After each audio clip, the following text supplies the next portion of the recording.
The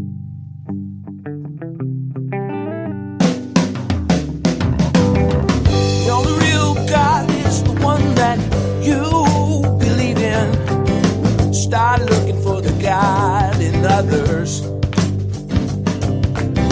And if you find you're tuning into a wave, well then I don't know much about being saved.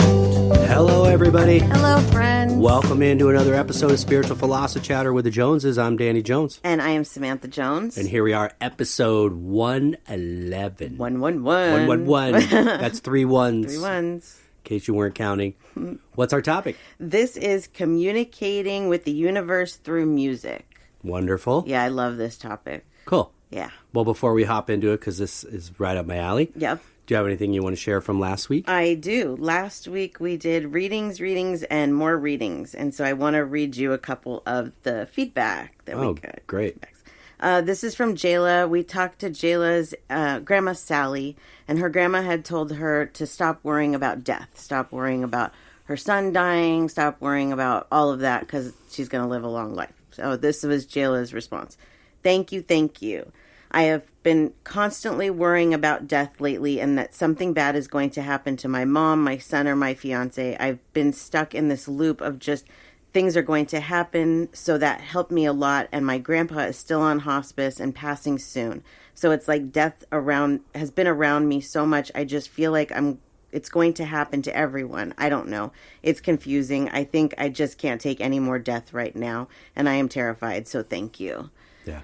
Death is a scary topic for a lot of people, you know, maybe everybody to a certain degree, because it's one of those things that's unknown. But the more that we can learn not to fear it, the better our lives will be, you know, and the happier we'll be, because it's not what we are taught. No. It's simply a transition. It's like everybody that's ever died could be right here in this room with us right now. Do you know what I mean? Like it's a transition. Like her, what was her name again? Jayla.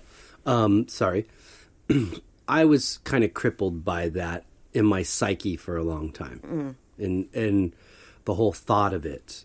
And not only leaving things behind, but, you know, people being left behind after your absence and you having to leave them. Yeah. And the big unknown. Yeah, absolutely. The big question of what is next. Yeah. I guess, honestly, the truth is none of us really do know. Yeah. But I just know I have a greater peace about it. Yes, absolutely. Now. I'm not going to lie. There's still things about death that I fear, but not about my own. Like, I'm not afraid of dying for where I'm going. But like Jayla, I have some PTSD from loss, you know, and it's something that it's traumatizing and it can be hard to get over. But the more that we can remind ourselves that our lives play out exactly the way they're supposed to, and we have absolutely no control over that, and that death isn't really that scary of a thing, then I think we can, you know, learn to live happier lives. I agree. So that's Jayla. So Thanks, thank you, Jayla. And then Charlie, we talked to Charlie's grandma.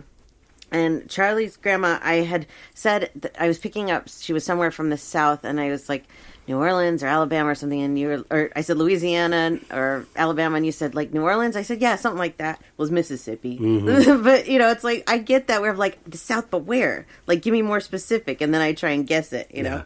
But he said, I do feel that you were very spot on with my grandma, except she's from Mississippi, but everything else was great. I'm a little confused about what you meant about my relatives saying I have backing. I'm thinking like a great support system from my family? ? Thank you for the reading. I definitely appreciate everything. I also understand what you mean about not closing the door to the spirit world. I definitely was feeling like that this past week. So I had mentioned to him that he had a lot of relatives behind him, or a lot of spirits on his back, or with him on the other side. Yeah.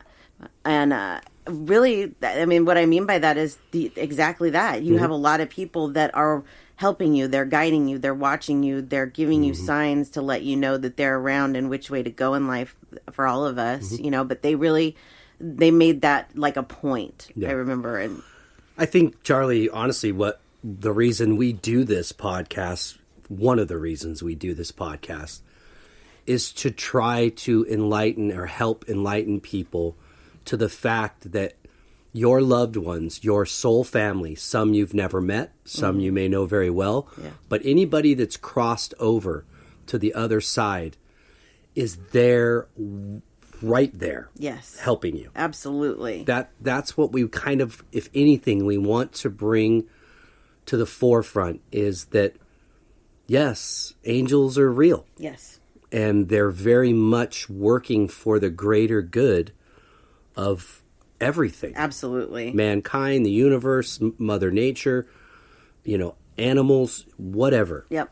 They are indeed doing the best they can Absolutely. to help. So that's exactly what I got from what you said was he has a huge support system on the other side. Yep. And you probably have, I hope you have a good support system here alive too. Yeah, absolutely. But don't feel like, if anybody that's listening, that you have lost a lot of loved ones Yeah. on this side, and you feel like you don't have a lot of support or loved ones left. Don't feel like you don't have support, Yes. that you don't have people working for you, because you do. You do. Absolutely. They may be the people that you actually least think are least likely to be there to help you. I would say angels work harder for you than humans do. Yeah, absolutely they do. Yeah. Yep, absolutely. So that was Charlie, and then let's just do one more of these. This is for Chanel. We talked to her dad. She said, I really enjoyed listening to this week's episode. Everything you said in my reading was perfectly accurate and also gave me some information I didn't already know. You really are a great psychic medium. I always want to say I love you, with a laughing face and heart. When you said my dad communicates through electrical work and always nature, it made me smile because the light in my living room flickers at me when I work on candles, and birds are always flying directly in front of my car when I'm driving. Thank you so much for doing a reading. I'm going to definitely get a full reading from you soon. Nice. Yeah, thank you, Chanel. Thank you, Chanel. Yes. They definitely have their ways of getting through to us, and we're going to talk about that today, but they will find lots of different ways, so I'm glad he pointed those out to you. So Nice. So those are the 3 feedbacks I'm going to do, because we got a lot to talk about today. Okay. And then we are answering 2 questions a week now from our listeners, so let's answer those. Okay. The first one is also from Chanel. She says, how do you feel about the COVID vaccine, and did you get one? If not, are you planning to get one? I have had my first one, and Danny and Marina have both had both of their shots. They're fully vaccinated. We all got Pfizer. We just decided from what we had heard that was the best one for us to go with.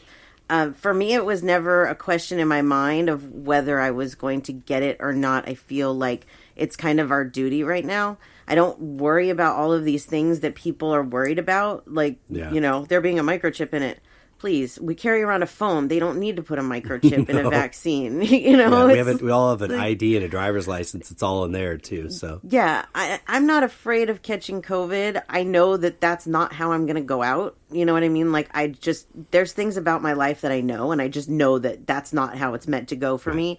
But for traveling, for other people, just for safety, for my family, I felt like it was definitely important to do. So. Yep. I will say, to answer her question, I had the pleasure of being able to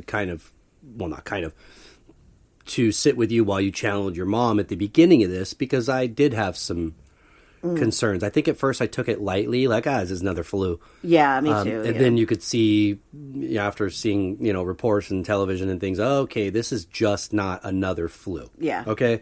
The flu does kill a lot of people every year, but it's not like this. No. So I had a bit of concern. I also had a bit of concern about a vaccination and whether that was good. And that was honestly at that time, was one of the first things that I asked her in that session was, is this going to be all right? Because, not only for myself, but our kid. And she was like, it's all right. It's going to be fine. It will work. And yes, be smart. Yeah, be smart. We can all go down that rabbit hole of conspiracy theories of what we think or we've been told or heard that they're trying to do. And I'm not going to say that some of it might not hold some weight, but I don't believe in this situation. I think we would be foolish not to, Yeah. I think a lot of people are worried too about the side effects of it. And like you and Marina, you were just a little bit tired. It wasn't really a big deal. I get my second one on Wednesday, so I'll give an update. But for me, I was worried about getting it because I'm super duper sensitive. And like the last flu shot that I had a reaction. So I was like, should I have it done in a doctor's office? What should I do? And I kind of stressed on it. But I didn't react to the first one except a sore arm. So the second one, hoping it'll go just as smoothly. But yeah, I think, we do what we have to do sometimes. And it's not always our government being like, let's keep tabs on them and do bad things to them. They are trying to help us and trying to help the community. And I think in this situation, yes. Yeah. So that was question number 1. So thank you, Chanel, for that. Thank you, Chanel. And then the second one is a very lighthearted, cute question from Bob. He says, have any of your dogs gone swimming yet? We just moved into a house with a pool about a month ago. And so far, no, neither dog has gone in the pool. Sabbath our black lab has acted like he wants to. And he'll like take his foot and act like he's going to put it in. And then he pulls it back out. We're just going to let them do what they're going to do. Yeah. The Great Dane doesn't stay outside when we're in the pool. So he doesn't like it too much. No. So probably a good chance that he's never going to. But, we have a black lab that you could tell is looking at it like, wait, I'm supposed to go in there. I'm a water dog. Him I'm not worried about. But I don't want to try to save a 160-pound dog from drowning because that's a heavy animal. Yeah. So we're just trying to, tell him just stay away from it. Yeah. So, and that's what he does. Yeah. So, yeah. So thanks for the question, Bob. That was cute. That's funny. Yeah. So, and then the last thing I have for you is that we're going to do a special episode probably next week. I'm thinking this is Pride Month, and we had a listener who I did a reading for who was a little bit confused. I was doing a reading about her son, and I felt like he was kind of battling sexuality. And she was like, so is he bisexual? Is he what? And I'm like, I feel like maybe he's pansexual. And she was kind of confused with that. She said, you guys should do an episode on this. Like, there's so much going on with this right now. Explain it, break it down, And so I thought, it's Pride Month, so let's do that. That's a good idea. Let's talk about it. So I think we'll do that next week. All right. How's that? Sounds good. Okay. All right. So that's what I have for you from last week. Okay. Well, let's hop into episode 111. 111. Communicating with the universe through music. So when I started working on this episode, I didn't really know where we were going with this. Like, you can't just go online and do research about this kind of thing. It's like the type of thing you need to have like personal experience with. And we both have a lot of personal experience with this. So what I felt like from my mom and from my other guides was that they want us to try and help people to understand how the other side communicates with music, not just like, oh, I hear that song all the time. That song reminds me of my mom, my dad, whoever it reminds you of. They want us to get deeper into this and explain how sometimes they are using these to get specific messages through. Sometimes you'll be drawn to just lyrics instead of just the whole song. So they really wanted us to talk about this and kind of help our listeners try and, understand this more. Great. So the first thing I did in our discussion group was I asked our listeners, do you feel like the universe is trying to communicate with you through music? And 60% said sometimes, and 38% said all the time, and 2% said I'm not sure. So that's good that, most people are seeing that this is something that the universe is trying to do to communicate with you. For me, this started, I've always been like into music, and you're a musician. So this is always something that, has been a big topic in your life. But I'm more drawn to lyrics where like you're more drawn to like the music side of it.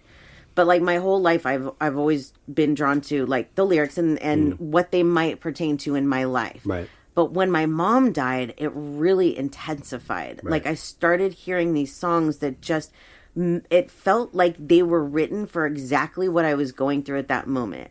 Hoobastank the Reason was one of them. And it came out like really either shortly after she died or like right before. It was right around there. And I was hearing it all the time. And then Evanescence, My Immortal was another one. And that's a very like solemn, deep, song. Mm-hmm. And I didn't understand, how is it that these songs, that they relate so much to my situation, but that's what music is supposed to do. Mm-hmm. Those songs aren't written, like Hoobastank didn't write that song for me and my mom. It didn't work like that.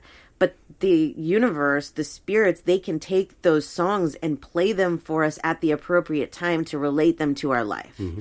And it goes beyond just what's current music. Mm-hmm. You go back to every song ever written and they can use it to communicate with you. And I kind of just even look at the fact of why music exists in our reality. Well, I've come to understand why part of it exists. And that is based on my understanding of the other side and my belief in that. Right. That's been the added other half that's come into my life about why this actually exists. Because I'm pretty sure that music has had some sort of, some sort of prayer element to it. Divinity throughout time. Yeah. The reason that we wrote music was to get a greater connection to our belief in God or whatever it is that's out there. And I'm talking about through centuries. In today's world, music is everywhere. But I still look at it as that we're each a soul. And we have this, for those of us that can either write lyrics or words or write music, there's this need to say something. Yeah. To connect. Not just to connect with other people. That's a big part of it. Yeah. There's a need for us to get it out. Yes. Because it's inside. It has to come out. Yep. But I understand more now why it even is here, because this guy might write this song this year, but 50 years from now, somebody's going to connect to it, whether it's tomorrow or 50 years from now. Somebody's going to connect to this, whether it's musically, lyrically. And then at some point, that adds another song in the jukebox, so to speak, for the angels to use to help get their message to us. Right. They need us to write these songs and to get this out of us, because this is how they will communicate with us. Yes. So it's almost essential that this thing needed to be in this world. It really did. Yeah. Without music, I don't know how I would communicate a lot of the things that are communicated to me. Not so much now, I guess, because, I can talk to them more. But like between the time when my mom died and when I learned that I was a medium, music was, besides numbers, the biggest thing that I used. And I would hear these songs and kind of know what they were trying to tell me with these songs, but being like, no, that can't possibly be it. That can't possibly be for me. Like, why am I hearing this song all the time, And so one of the questions that our listeners asked was, how do I know if a song is for me? And first of all... That's a great question. Yes, it is. You can have as many songs as you want. Mm-hmm. So don't think that it's narrowed down to 1 or 2 or 3 or 4. I have songs now... I have lists of songs that are mom songs, dad songs, grandparents songs. That's things that mean different things. I actually wrote some of them down this morning. Warning songs, like things that my mom's saying, "Okay, maybe you need to look out for this." Right. Encouragement songs and miscellaneous things. For example, one of my mom's favorite songs was Belle Biv DeVoe, "Poison," and so that's a song that she plays for me. Just it's a good mood song. It's just saying hello. Right. It's me. It doesn't necessarily mean anything. But one of those kind of miscellaneous songs was Funky Town. And I had talked about this a little bit, that before I moved to Vegas in 95, this was even before my mom died, I was hearing Funky Town all the time. And so I kept thinking, like, this is cool. I'm moving to Vegas. I'm hearing this song all the time, And then when we started talking about moving to the house that we just moved into, I started hearing it all the time. And the day that we came to see the house, when I started the car, Funky Town was on the radio. And so, of course, you know, and this is a good point for everybody here, is that I immediately knew intuitively that this meant this is our house and relax. But that doesn't mean that I was like, okay, I'm going to relax. No. And it's our house. No. It's not that easy. No. And I hope one day it is. I hope that one day I'll just be like, okay, I get it. There's no other reason possibly why that song was playing when we got in the car. We left 10 minutes earlier that day than we had planned to. We were all just sitting there. I was like, well, we might as well just go. Probably we were just a little excited. Yeah.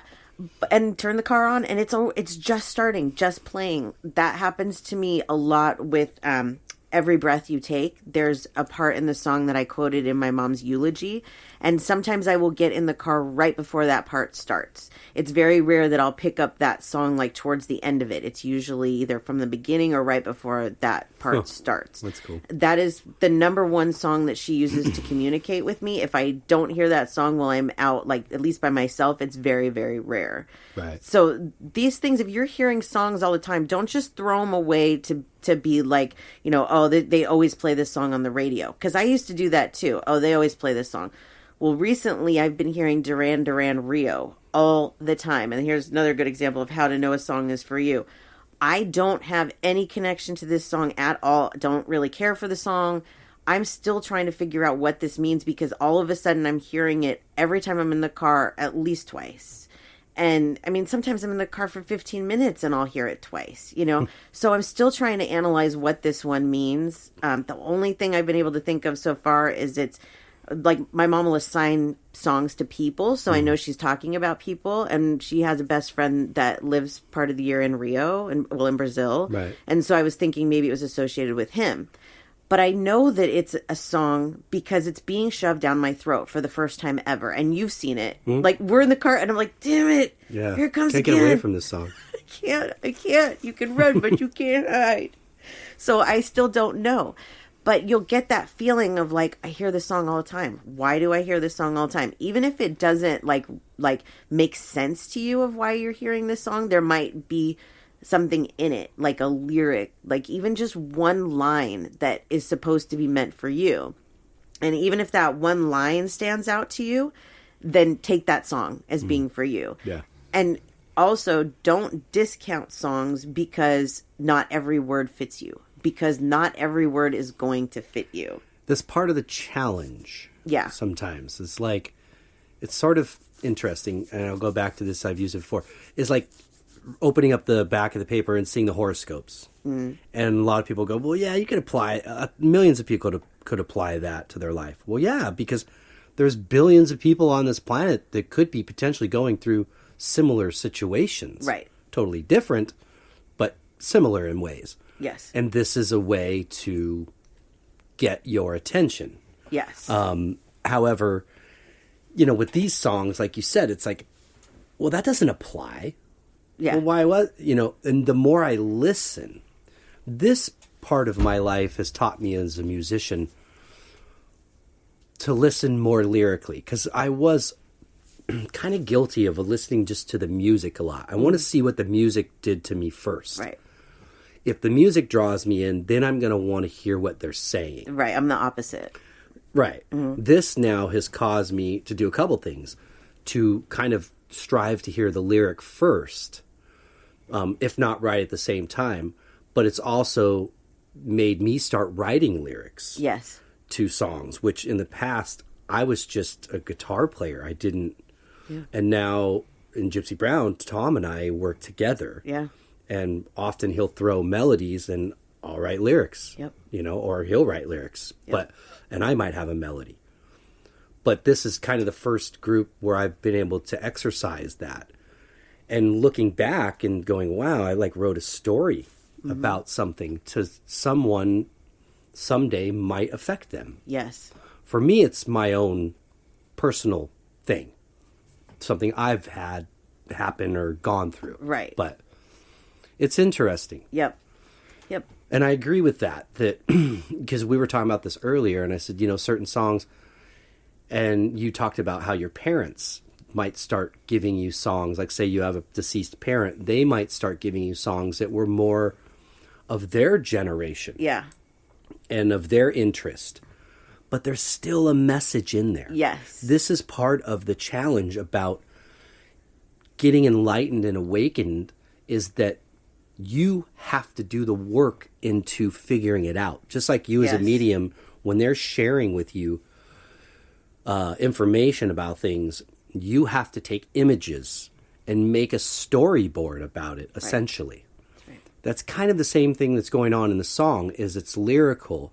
There was a song that you used to tell me, or your mom shared with me, that Hotel California was another one that you just can't get away from for 30, 40 years. We'll all admit that. It's been on the radio a lot. Yeah, it has. But we can, when Samantha says, I can't get away from the song, or I say that, it's like we'll switch a channel to get away from it. Yeah. Only to end up hearing it on the next station. On the next station. Yep. So, like, that song is about my journey with you. Yes. And when you first said that, or your mom said, there's something about this song, you need to figure it out. And I'm like, what? Well, you were relating it to everybody in our thinks area. It's about Camarillo State Hospital. Yeah. Which was an insane asylum. Yeah, It's not. it's not. It's about a cocaine binge. Yeah. Which, coming from Glenn Fry, I'm not surprised at all. Yeah, but we always thought that, so then we relate it to that. But that's what they don't want us to do, is to take a song and try and make it what the artist was trying to make it for themselves, because you have to make it for you. Exactly. The same idea about pulling out the horoscope and seeing this sort of what might appear as a general statement. You have to apply it to you. Right. What is this telling me? Yep. I'm not saying open up the paper every day and use that as a Bible to guide your life, but there's nothing against entertainment and flattering, it a little bit and read it and see what's up. But the same idea with, I should listen more to this song and actually listen to what the words are saying. So sometimes now I'll go, the song keeps going on. Why? I'll bring up the lyrics in case there's something I'm missing. Or sometimes when you're reading it in a text form without music, you have a different understanding. Even when you do it with music, sometimes I'll just read them without anything playing so I can focus solely on the words. Yep, exactly. Yeah, and a lot of times, like, you don't really even know maybe what the words actually are, because, like, you hear them and you think they say one thing. So, yeah, always going and reading them, it makes way more sense. Like, once we did that with Hotel California and a few other songs, Freedom 90 was another one, George Michael Freedom 90, that my mom threw at us a lot at the beginning. Yeah. More so for you. But we dissected that one to try and figure out what exactly are they trying to say in this song. And not every line is going to make sense, but the gist of it for a lot of times will. And that if that's the way that they're using it, if they're trying to tell a story. Right. You would talk too about, like, your parents using music that, they liked. Mm-hmm. Well, my dad, I had no clue what type of music my dad liked at all. So it was probably like a few months into the spiritual journey where I heard my dad say, today we're going to start establishing dad songs because you need to have some dad songs. Mm-hmm. The first one, seriously, like the next song that came on the radio was Everclear, Father of Mine. Mm-hmm. And there's things in there that they don't ring true. I'm not a boy. I didn't grow up in a bad neighborhood with, those things aren't me. Right. But listening to most of the lyrics in that song, it absolutely fits the relationship that we had. And I thought, well, that's kind of a negative song to start with, but it makes sense. He does not use that for me a lot. Right. One of the ones that surprised me the most was Africa by Toto, because I hated that song. I always thought, this is the stupidest song.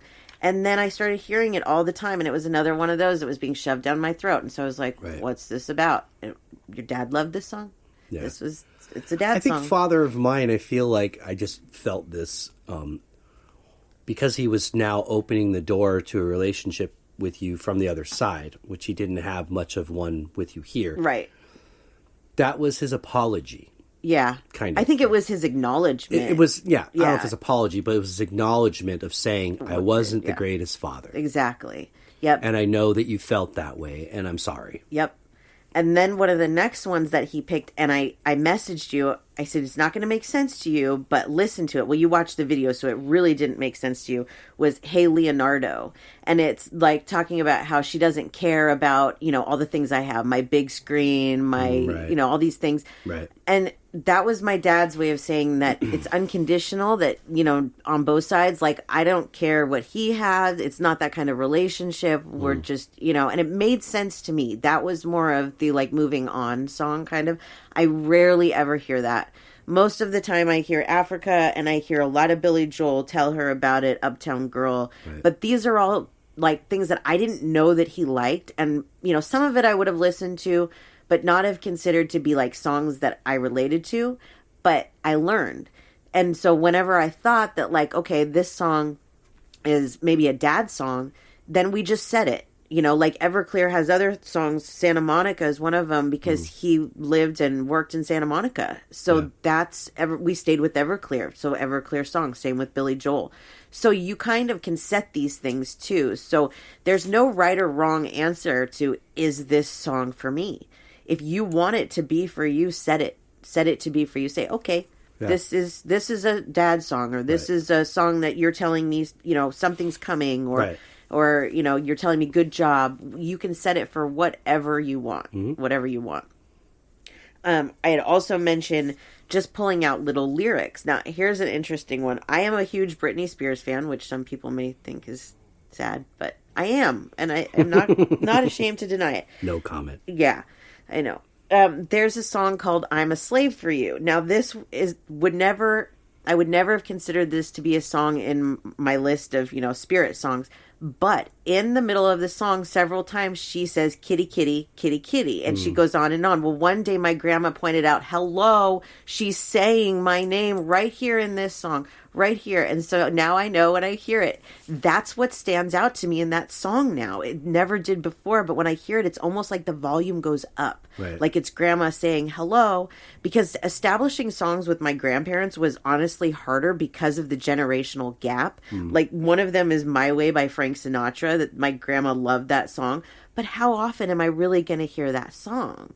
You know, they don't play it on any of the stations I listen to, so I would have to hear it, you know, on the TV or whatever. So we had to establish some songs that were more in our time together. Right. So that's where saying, okay, I recognize this. You're trying to make this our song. Makes any song, you know, a song from the other side. If you said it, that makes sense. Yeah. Let's see. So Charlie, I believe, asked this question. Are there certain songs that you hear repeatedly or... Oh, no, I'm sorry. I asked that. We'll come back to Charlie's question. Are there certain songs that you hear regularly or multiple times a day? And 80% said yes. So a lot of people are recognizing these types of things, that they're hearing these repeatedly. So don't discount them. My friend Donna, one of the ones that she said was Journey, Don't Stop Believing. And that's one of ours too. Right. Definitely one of mine. That's shoved you know, and down my again, throat. it's like we're very aware that radio stations have, you know, playlists, Yes. right? They play the same certain songs for a week or 2 weeks, and then they switch it up, play another 10 songs, 15 songs every hour. That's how that works. But this isn't what we're talking about, because, like I mentioned, we'll switch a channel to go, can we hear something different? And then that's that song on that channel. Yep. So that's where those little, what I would have in the past called coincidences, I got to throw that idea out of my head. Yep. And go, there's a reason.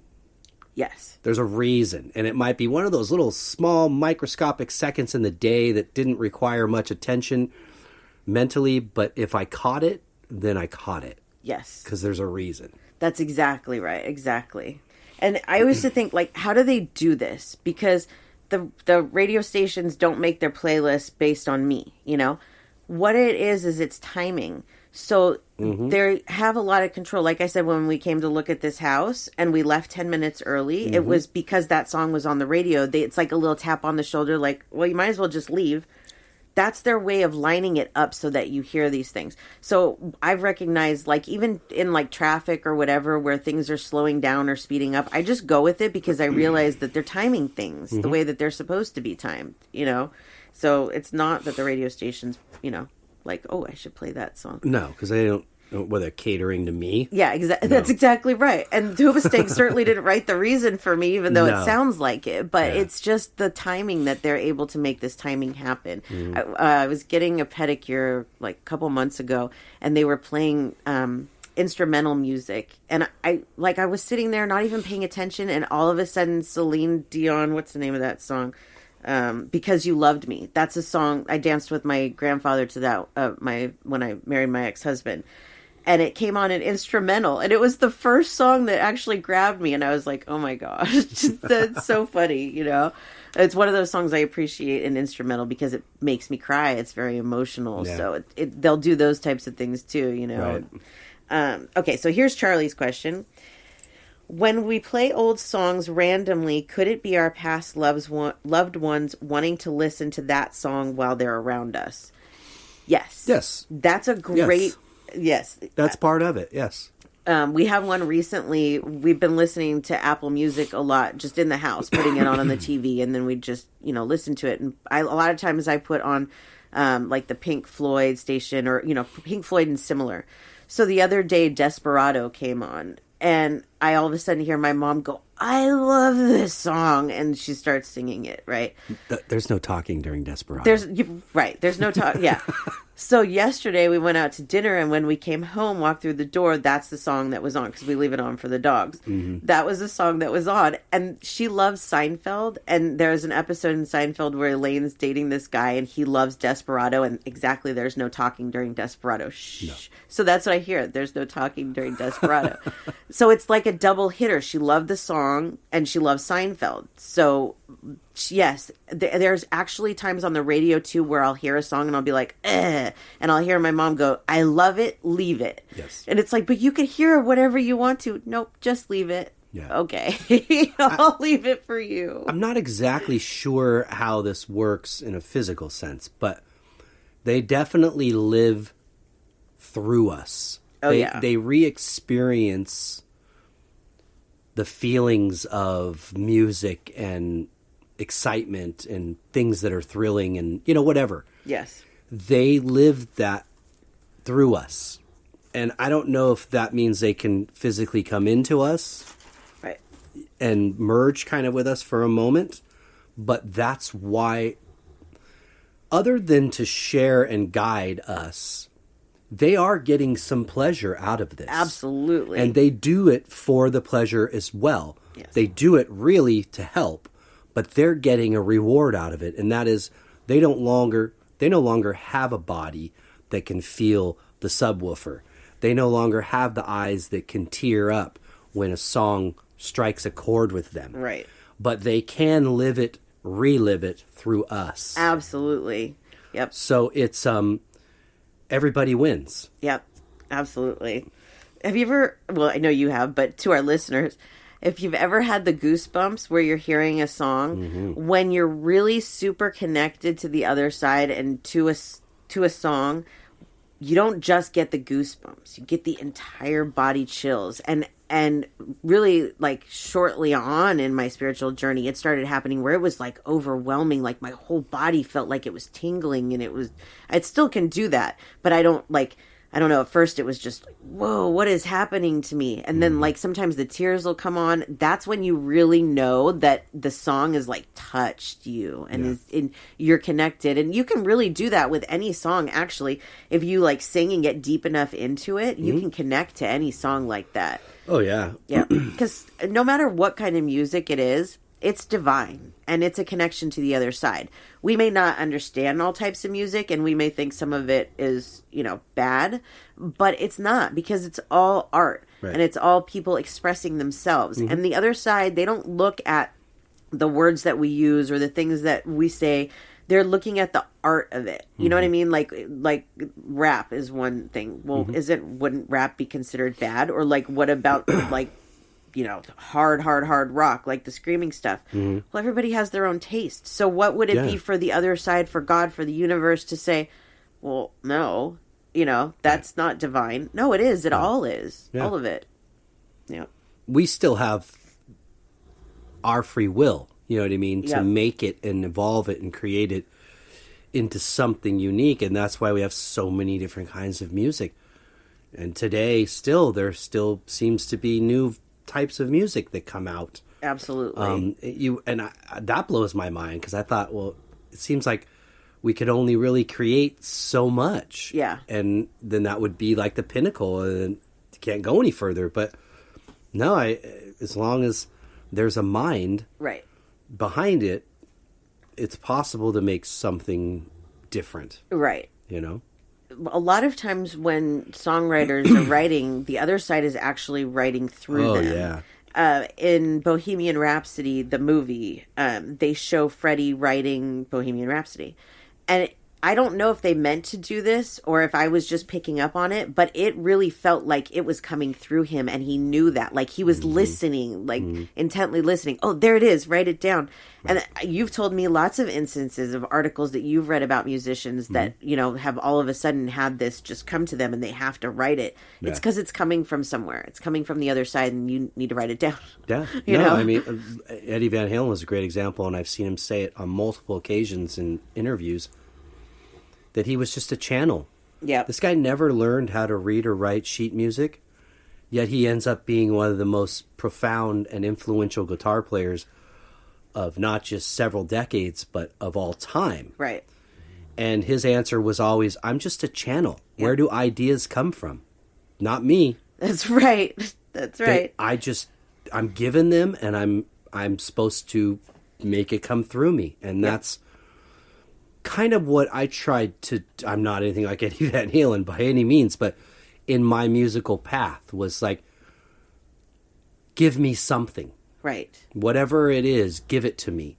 And I get it in flurries, in like batches. Yep, exactly. And then lyrically too. It's like, give me something. Well, a lot of time lyrically, I can draw from life experience. Right.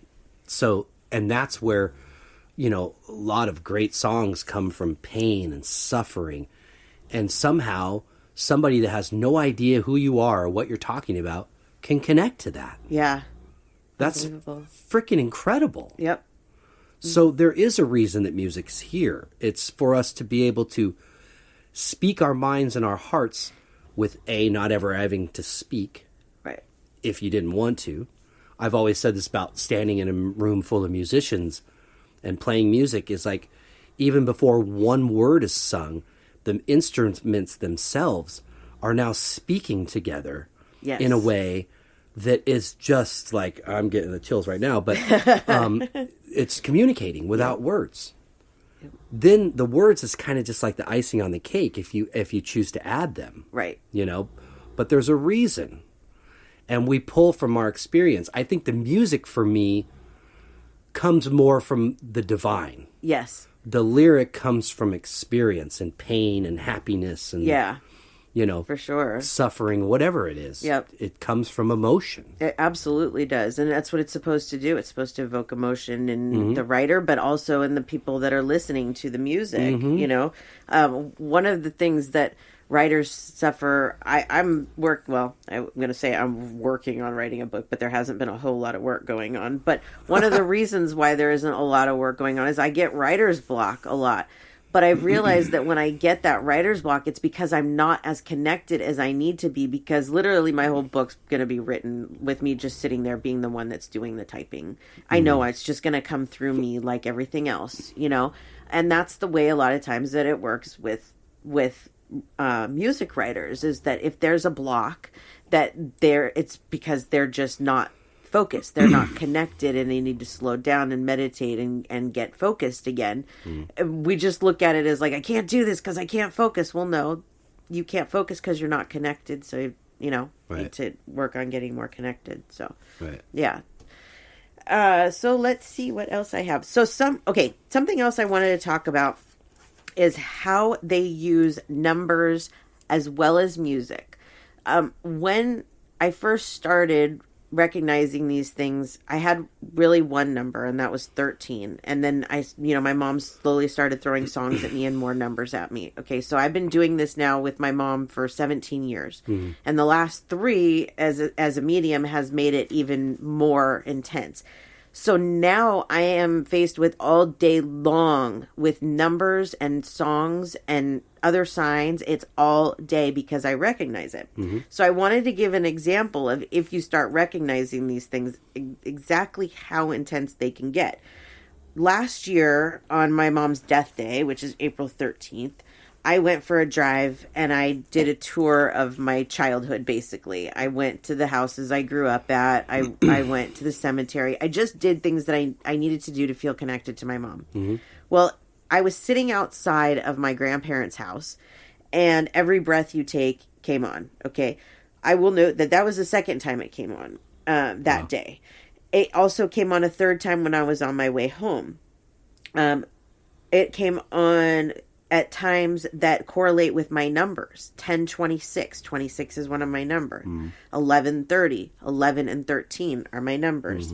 Another song that came on that day while I was driving, I took pictures of all these screenshots so that I had it for things like this. You Only Get What You Give is a mom song. And that was on 93.1 that has a 13 in it. And it was 62 degrees outside.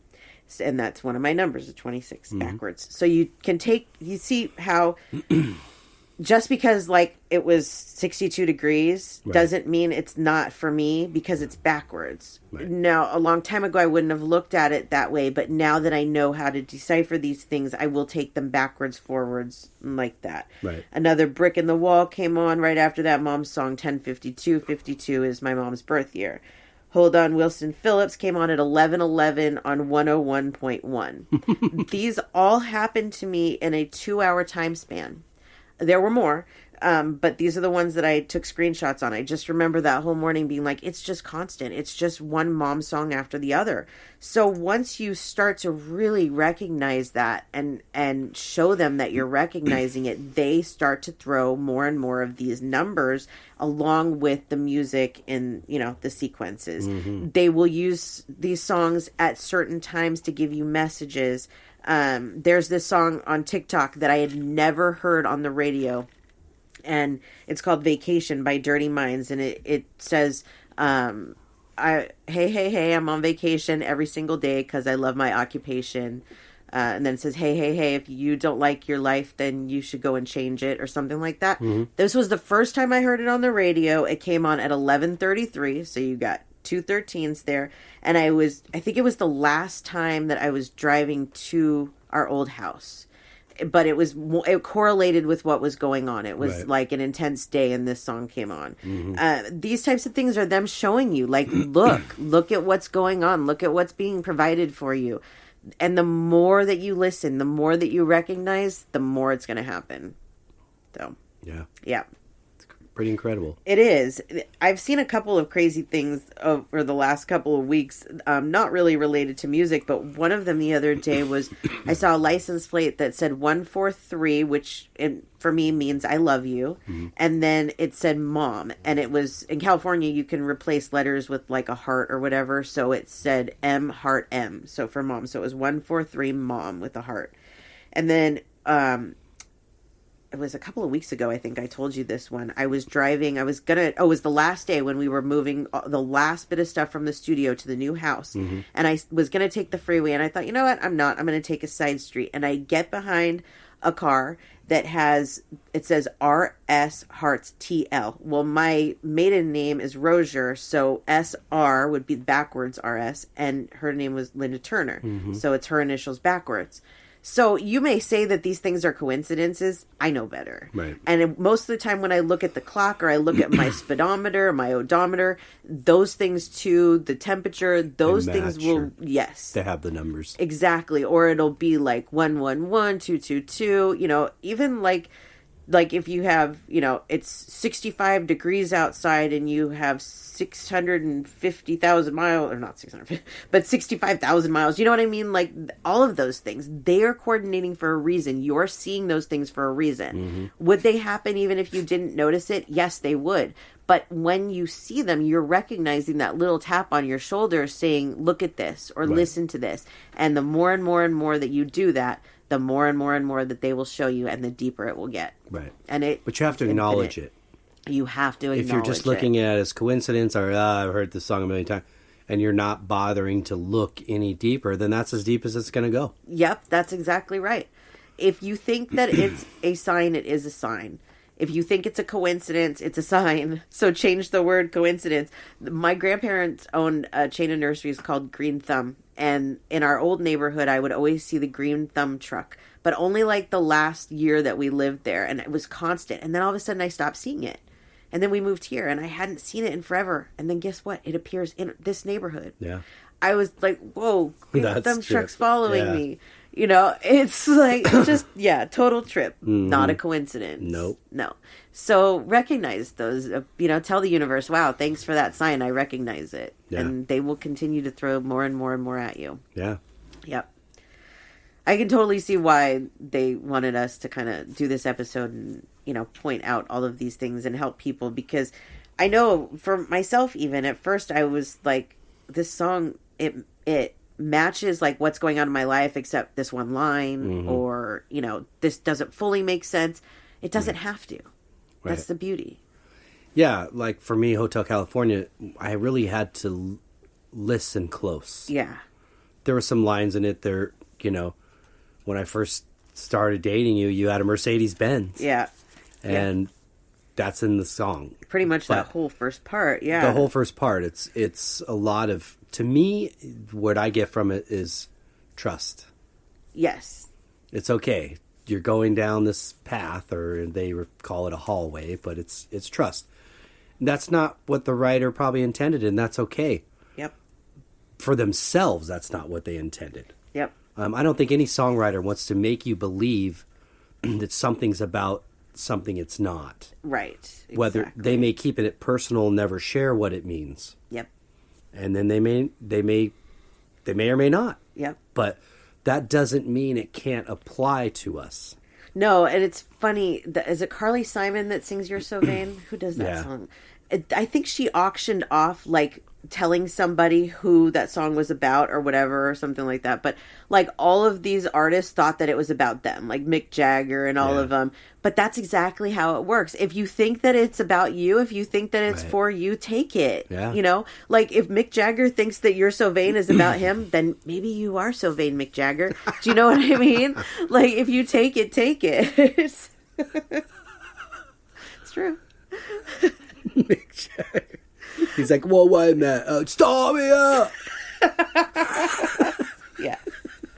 That's one guy I never really understood why all these women were like, hey, take it easy. No, I'm not talking about their music. To a Stones fan here. I'm not talking about their music. I love their music. I'm just talking about Mick Jagger in general, that it's just like, what? But everybody's got their thing, right? Yeah, he's got a great life. I'll give him that. Yeah, no doubt for that. Well, that's on the outside. I don't know. Yeah, well, yeah, that's true. You never know. But anyways... Yeah. So there's our episode on music. Yeah. And we do have something very exciting coming up at the end of this episode. Yeah, we do. We're going to share a song. Yay! A Gypsy Browne song. We're going to share a Gypsy Browne song. Finally. This is one of the first ones that's been completed. It's just mixed, but it's not mastered, but I think it still sounds great. It sounds great, yeah. It's time for it to get out there and for people to start hearing what you guys have been working on. Yes. So this song is called Buttercup, and it will be at the very end of this episode. Once you hear the clapping at the end, you'll hear the song start, just so you know where it's at. Yeah. Yay. But so we're excited. Yes, we are. And that I speak for the band, I speak for me, you. The doggies that are in here too. So we've worked hard and we're excited to share it. And we hope that you guys enjoy it. That we do. And this is our first week recording from the new house. Mm-hmm. And we just set up a bedroom and here we are, Here we are. And it works. And so hopefully the sound is just as good. And we have the dogs in here with us and they're snoring. And so, just like usual, sorry. Yeah, and it's a little smaller of a room, so they're a little closer. Yeah, but they're doing good. I actually came across this post on Facebook yesterday in one of the podcasting groups that it said, show me your podcasting setup. And I was surprised at how many people record in a closet, in the middle of their kitchen. There's one that records in a brewery. And, I listen to the occasional podcast, but a couple of the ones that I've heard, like their sound hasn't been so great, But hey, wherever you need to record. What difference does it make? If you're getting it done, just do it, you know? That's true. Yep. So we're doing it. We're doing it. So yay. We didn't miss a beat so far. No, we didn't. Yay. Cool. Yay us. Well, before we say goodbye and share the song, would you like to share your page? Yes. If you would like to learn more about me or get a reading, you can find me at SamanthaJonesPsychicMedium.com. If you'd like to reach us at the show, spiritualjoneses@gmail.com is how to send us an email with your show ideas, your questions, all of that good stuff. Very nice. And then you, sir. Yes, for my art, djonesartcollection.com for the web, at djonesartcollection for Instagram and Facebook. And for the music, gypsybrowne.com for the web, at Gypsy Browne Music for Instagram, and at Gypsy Browne Band for Facebook. But that's all I got. Yay. Cool. Well, we hope everybody got something out of this week. That we do. Maybe answered some questions, some uncertainty about what all this mystical, magical, musical stuff going on is. Yeah. And feel free to message us if you have questions. We love them. Absolutely. Yep. And we hope you enjoy Buttercup by Gypsy Browne. We do hope that you enjoy Buttercup, and you're welcome to leave feedback on that as well. I'd love to hear what you think. Yes. For anybody. But we hope everybody got something out of this. We do. We hope you have a great week. We do. And until next week, peace and love.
And your sister's stuck, you got you